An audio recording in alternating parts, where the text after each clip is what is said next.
So we're going to start by giving ourselves a small bump at the front of your head. Make sure that you don't make the bump too big, because if it's too big, then the braid will start too far in the back of your head, and then it won't look right when you go to put your ponytail in. Now when you start your braid, make sure that you start it right at the back of where your bump is, so that way it's not too far back, just like I said earlier.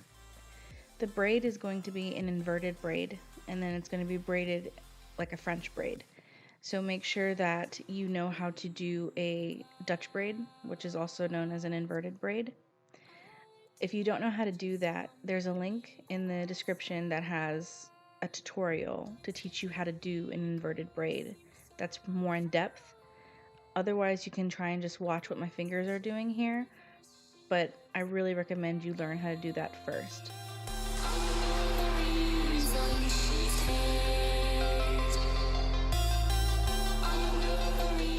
You'll finish the French braid right at the crown of your head and then braid a little bit further past that. That'll help you in a second.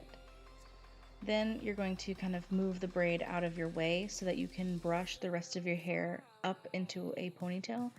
Try and get your hair to go up as high as you can get it, right around the crown to meet that braid. Then you're going to take the braid and add it into that ponytail, and then you'll use a hair tie to tie it all together.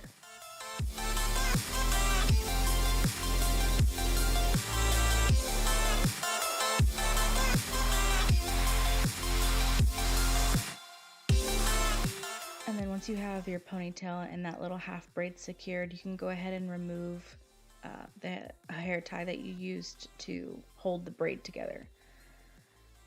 Then go ahead and check your bump just to make sure that it didn't fall or anything, because it probably did while you were braiding it. So just kind of go back and fix it, make it look nice.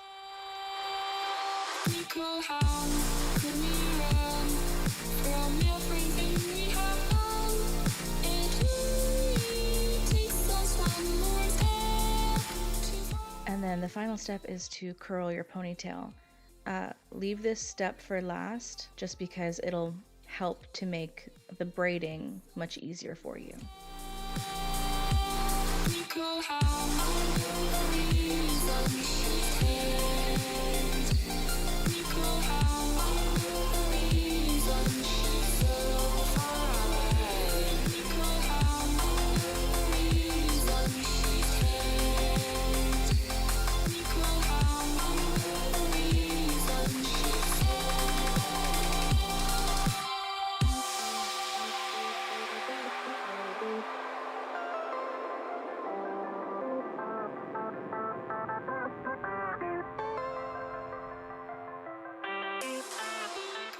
And then when you're done, you're going to take a little section from underneath your ponytail and just wrap it around the hair tie in your ponytail, okay?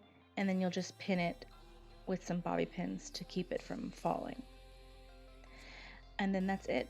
When you're done, making sure that you go back over with some bobby pins and hairspray to get rid of any flyaways or little frizzies or hair sticking out, anything like that, just to make sure everything looks really clean.